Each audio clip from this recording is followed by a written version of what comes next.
अस्सलाम वालेकुम and we are talking about op-eds. Op-ed या ओपिनियन एडिटोरियल क्या होता है?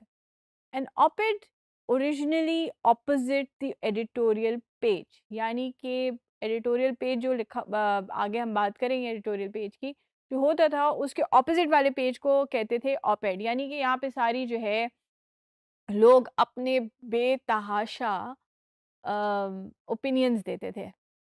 और अपनी जो आम तौर पे जब हम इंफॉर्मेशन या न्यूज़ की बात करते हैं, हम कहते हैं कि जी सब्जेक्टिव नहीं होना चाहिए, अपनी ओपिनियन ना दें, अपनी एनालिसिस ना दें। मगर ये एक ऐसा पीस है जिसमें वो कहते हैं कि नहीं, आप अपनी ओपिनियन दीजिए, आप अपनी एनालिसिस बताइए, आप बताएं कि जी जो आपका इस टॉपिक के बारे में ज़ाती क्या ख़्याल है, उसको हम ऑपेड कहते हैं। बहुत ज़्यादा ऑपेड जो हैं एक अखबार में नहीं होते हैं, लिमिटेड स्पेस होती है, एक ही पेज पे होते हैं, और चूँकि वो आम तौर पे लंबे होते हैं बाकी आर्टिकल्स के मुकाबले में, तो मेरे ख़्याल में एक पेज पे 1 या 2 मैक्सिमम 3 आते हैं। और हम कुछ अखबारात में ऑपेड्स बहुत पॉपुलर होते हैं। पाकिस्तान में डॉन ऐसा एक न्यूज़पेपर है, न्यूज़ है, जिसमें बहुत पॉपुलर ऑपेड्स आते हैं। ट्रिब्यून में भी होते हैं। जो हमारे उर्दू अखबार हैं उसमें जंग में आते हैं, नवाए वक्त है उसमें बड़े ओपिनियन आर्टिकल्स आते हैं या एडिटोरियल्स आते हैं। तो ये ऐसा मौका होता है हम सब के लिए जहाँ पर हम एक एनालिटिकल या रिसर्च ओरिएंटेड पीस लिख सकते हैं। तो जब हम लिखने जाते हैं तो हम कहते हैं इसको लिखना कैसे है, क्योंकि भाई अब यहाँ बात हो रही है स्किल की। हम बात ये नहीं करें कि क्या है, फ़लसफ़े में नहीं जा रहे, थ्योरी में नहीं जा रहे, हम प्रैक्टिकल में घुस रहे हैं कि जी ऑप-एड को लिखना कैसे है। ज़रूरी क्यों है? मैंने आपको बताया कि बहुत दफ़ा ऐसा होता है कि हमें अपना ओपिनियन देना चाहिए और दे सकते हैं। और अखबार जो है इस तरह का मटेरियल बहुत ढूँढता है। कौन ऐसा राइटर है जो बहुत अच्छा लिखता हो और अपनी ओपिनियन दे सके? वो ऑप-एड्स अखबारात जो हैं वो ढूँढते हैं। तो अगर आप एक फ्रीलांसर के तौर पे ओपिनियन आर्टिकल्स लिखते हैं, तो एक्चुअली ओपिनियन आर्टिकल्स जो है वो नॉर्मल आर्टिकल्स के मुकाबले में उसकी पेमेंट ज़रा ज़्यादा होती है, क्योंकि उसमें मेहनत ज़रा ज़्यादा लगती है। तो हम वापस आते हैं कि इनको लिखते कैसे हैं। तो track the news, jump eight opportunities, timing is essential, यानी कि आप देखें कि आपने लिखना किसके बारे में है। क्या बातचीत हो रही है आजकल, क्या हो रहा है आजकल, गपशप किसके ऊपर हो रही है, लोग बहस किसके ऊपर कर रहे हैं, किसके बारे में ज़्यादा जानना चाहते हैं, डाइटिंग है या मौसम है या पॉलिटिक्स है या वैसे ही आम बहुत हज़ार चीज़ें होती हैं जिनके बारे में हम अपनी एक ओपिनियन रखते हैं, लोग पढ़ना चाहते हैं हमारी ओपिनियन। जैसे कि कहा कि इवन दो ओपिनियन आर्टिकल्स आम आर्टिकल्स के मुकाबले में ज़रा लंबे होते हैं, मगर बहुत ज़्यादा लंबे नहीं होते, किताब नहीं हो सकती। इसलिए 750 वर्ड्स जो है वो कोई बहुत लगभग अच्छे एक लिमिट होती है, इससे ज़्यादा होनी नहीं चाहिए। सिंगल पॉइंट वेल टोल्ड, बहुत सारी बातें एक ही आर्टिकल में ना डालने की कोशिश करें, एक पॉइंट बनाएं और उसी को बहुत ज़्यादा डेप्थ में बनाएं। यानी कि ये ओपिनियन आपने देना है कि जी मेरा ये ओपिनियन है, उस एक चीज़ के बारे में देना है और बहुत अच्छी तरह देना है। Your main point should be शुरू में, क्योंकि ये एक चीज़ तय है जब हम मेन स्ट्रीम मीडिया के लिए लिखते हैं कि अपनी बात फ़ौरन करनी है, जल्दी से करनी है, ताकि लोग ग्रिप्ट रहें कि भाई ये है किसके बारे में, क्योंकि स्पेस नहीं है, टाइम नहीं है। You have to tell the readers why they care.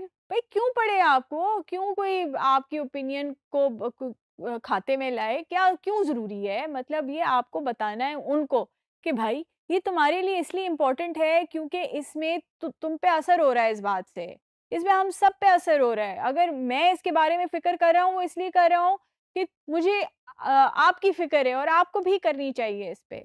Offer specific recommendations, यानी कि जब आप अपनी ओपिनियन देते हैं तो ओपिनियन के साथ ज़रूरी है कि आप फैक्ट दें कि भाई मेरी ओपिनियन इसलिए क्योंकि ये फैक्ट है, ये रिसर्च है, और मैं इस जो मसला मैंने रखा है आगे, जो एक चैलेंज मैंने दिया है या जो मैं एक चीज़ को हाईलाइट कर रहा हूँ, उसको हल करने के तरीके ये हैं, वो रिकमेंडेशंस क्या हैं वो ज़रूर दीजिए। Showing is better than discussing, यानी हवाओं में बातें मत करें। करते हैं लोग, थोड़ी बहुत करनी भी चाहिए, मगर बहुत ज़्यादा मत करें। बेहतर ये है कि अपना एविडेंस दीजिए ताकि लोग ये जान सकें जो आप बात कर रहे हैं उसमें वज़न है। छोटे सेंटेंसेस इस्तेमाल कीजिए, पैराग्राफ्स भी छोटे हों, आसानी हो पढ़ने में, ज़बान बहुत मुश्किल मत इस्तेमाल कीजिए। आजकल दौर ही नहीं है मुश्किल ज़बान इस्तेमाल करने का। Don't be afraid to use a personal voice. आमतौर पे हम कहते हैं ना खबर में थर्ड पार्टी वॉइस रखनी है, इधर हम नहीं कह रहे। We are saying keep a personal voice, it has to be your opinion, अपनी ओपिनियन दे रहे हैं, जार्गन्स मत इस्तेमाल करें। यूएनआईडी, यूएनसीजी, ये सारी चीज़ें किसी को नहीं पता, सिर्फ आपको पता होंगी या इस वक्त मुझे पता है। तो ये जो जार्गन्स होते हैं जो सिर्फ आपको पता हो, आम फहम में ना हो, उनको मत इस्तेमाल कीजिए। एक्टिव वॉइस, पैसिव के सख्त खिलाफ हैं हम लोग। एक्टिव वॉइस, कर रहा हूँ, ये नहीं कि कर किया हुआ था और करेंगे, इस तरह क्यों बात कर रहे हैं।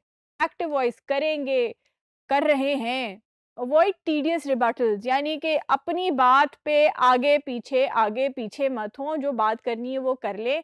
और ये मत कहे कि हाँ जी इसके ये भी हो सकता है और ये भी हो सकता है, कुछ लोग ऐसे भी कहते हैं और वैसे भी कहते हैं। नहीं जी, जो आपने कहना है आप कह के आगे बढ़े।